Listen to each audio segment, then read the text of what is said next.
Hola, bienvenidos a Arte, Realidad y Psique. Nosotras somos María Fernanda Martínez, psicólogo clínico, y María de los Ángeles Taberna, licenciada en Letras. Bueno, como en otras oportunidades, estamos analizando la obra de las hilanderas de Velázquez. Y hoy, pues, habíamos quedado con ustedes en hablar un poco sobre la narrativa. ¿Qué es lo que está pasando aquí? Como ustedes saben, porque lo hemos conversado, el cerebro recibe una serie de estímulos, en este caso todos los elementos que están allí, y los va organizando muchas veces de acuerdo a una experiencia previa. Entonces termina cada cerebro armando un cuento sobre lo que está pasando aquí. Sin embargo, pues hay versiones más oficiales, porque en realidad tampoco podemos decir que esto fue lo que quiso decir Velázquez. Pero bueno, para eso tenemos a María de los Ángeles, para que nos explique cuál es la narrativa de esta pintura, qué es lo que está pasando acá. Ya, la última vez cuando analizamos, o por lo menos lo que hicimos fue describir lo que estaba en la pintura. Bueno, por un lado hemos puesto y hemos estado hablando de las hilanderas, que era el nombre popular, ¿no? Que es con el que se conocía esta obra. Y luego, posteriormente, va a cambiar el nombre, pero primero vamos a hablar de lo que tenemos ahí y luego hablaremos de lo del nombre real con el que se conoce hoy en día esta obra, ¿no?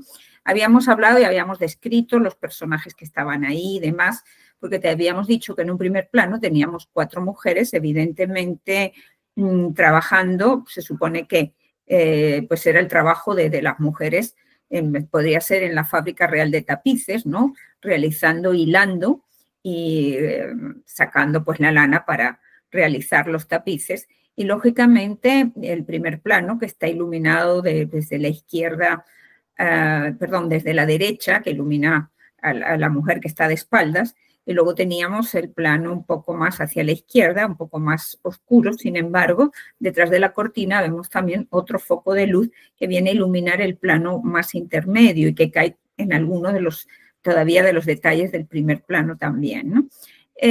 Lo cual nos hace fijarnos, evidentemente, cuando uno ve esta obra, pues uno se fija en los primeros personajes que tienen, los que tendrían el primer plano, y que además están un poco más detallados, obviamente, y donde 2 mujeres conversan y otras 2 habíamos dicho que una ayuda a la otra.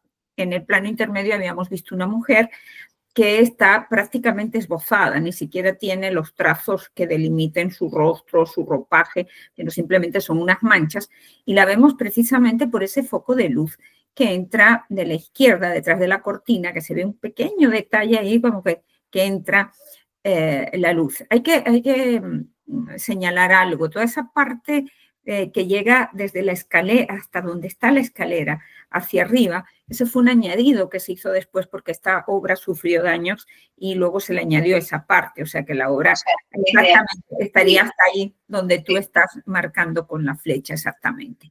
¿Okay? Vemos pues que la parte de la derecha, después del primer plano, pues también está bastante oscura. Lo que sí vemos es pues eso, cómo se está hilando. Hay una rueca, hay un ovillo, hay un gato entre el primero y el segundo plano también. Y luego lo que vemos son unos escalones, decíamos, y el mismo número de personas que tenemos en el primer plano, vemos que se repiten en el segundo, no en el segundo, en el tercero, casi el cuarto plano, mucho más al fondo, ¿no? Que fíjense que esa parte está totalmente iluminada. Hay una luz muy intensa que parece provenir de una ventana que no vemos porque los dinteles nos impiden ver por el foco, pero sí vemos el haz de luz imponente, ¿no? Que entra ahí. Y vemos que hay una mujer que está como contemplando lo que está al fondo y 2 mujeres hacia la derecha que están contemplando también lo que está en el fondo. Pero en el fondo lo que hay es un tapiz, parece ser un tapiz, y hay otra mujer que tiene la mano levantada y la que está en el centro, que está pues como esperando con respecto a la otra que tiene la mano levantada. Claro, ¿qué es importante aquí? Bueno, desde el punto de vista técnico, el manejo de la luz, de lo que es manejo de luz y sombra. Luz y sombra crea un espacio en el que Velázquez es realmente un gran maestro, porque ahí lo que se crea es lo que se conoce la perspectiva aérea, ¿no? Las obras de Velázquez, tanto en Las Meninas como en el caso de las hilanderas, una de las cosas magistrales de este artista es que pareciera que el aire flota en la pintura, ¿no? Que las partículas de polvo pudieran prácticamente verse en esa iluminación que entra desde los focos que él ha colocado ahí. En cuanto también desde el punto de vista técnico, Velázquez vemos que no detalla grandemente en el dibujo, sino que tiene una pincelada suelta en los pequeños detalles y una pintura más ligera, más sobada, digamos, en el resto, ¿no? Luego, por otro lado, una riqueza cromática importante, porque fíjense, por ejemplo, el manejo del rojo, la cortina, que eso es muy barroco, ¿no? La cortina, porque lo que le da a la pintura es un aspecto profundamente teatral. Y en el barroco, precisamente, la pintura, y una de las cosas que maneja Velázquez es precisamente el concepto de la representación. Y entonces la pintura está concebida como una gran escena teatral, una gran representación que está ahí, ¿no? Como este espacio es muy breve, no me puedo detener mucho, entonces voy a ir directamente. Fíjense que lo que está al fondo parece ser realmente, porque siempre nos pensamos en que lo que tenemos al frente es lo más importante, ¿no? Pero cuando la parte de atrás aparece tan iluminada, nos llama la atención, evidentemente, sobre esa parte de atrás. Y esa parte de atrás lo que está relatando una fábula, un mito. Y esto hizo que todos los análisis que se habían hecho al respecto se tuvieran que revisar. ¿Por qué? Porque en la biblioteca de Velázquez se encontraron los textos que evidentemente que él leía y que él debía de consultar. Y ahí estaba las Metamorfosis de Ovidio. Entonces... perdón, ¿puedes repetirla? ¿Puedes repetirla? La Metamorfosis de Ovidio, ¿no? Y en las Metamorfosis de Ovidio está el mito o la fábula de Aracne, ¿ok? Entonces, ¿qué narra ese mito? Ese mito o esa fábula lo que va a narrar es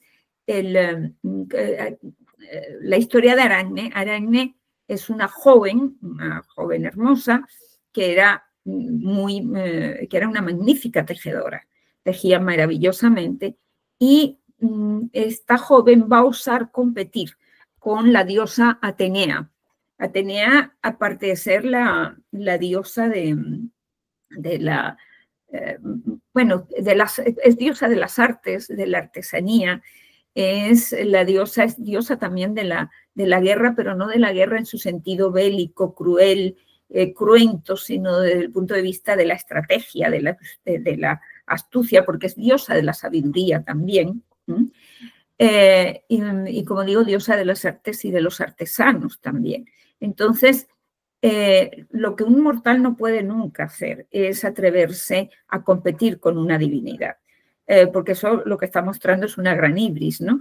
Entonces, claro, ella osa competir y su tejido realmente es muy bueno, pero ¿qué es lo que va a hacer la diosa? La diosa en venganza, pues va a castigar a Aracne. ¿Y cómo la va a castigar? Bueno, pues convirtiéndole en la gran tejedora, en la eterna tejedora, que sería la araña, ¿no?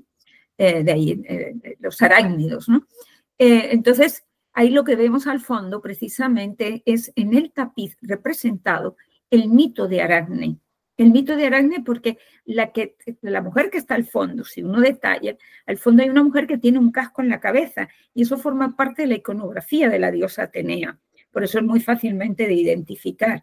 Entonces, ahí uno puede verla que está con la mano levantada, pero con sus elementos iconográficos. Y la joven está como a la expectativa, bueno, de ese que es el castigo que le va a infligir la diosa.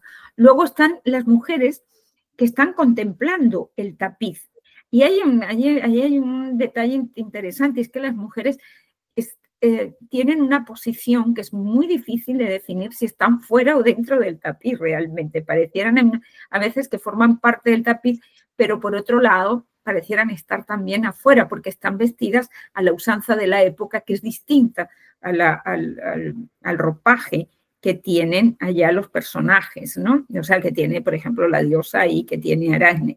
Y una de las mujeres que está al fondo está vuelta hacia el espectador y mirando hacia afuera. Es la única que está mirando hacia afuera. ¿Okay?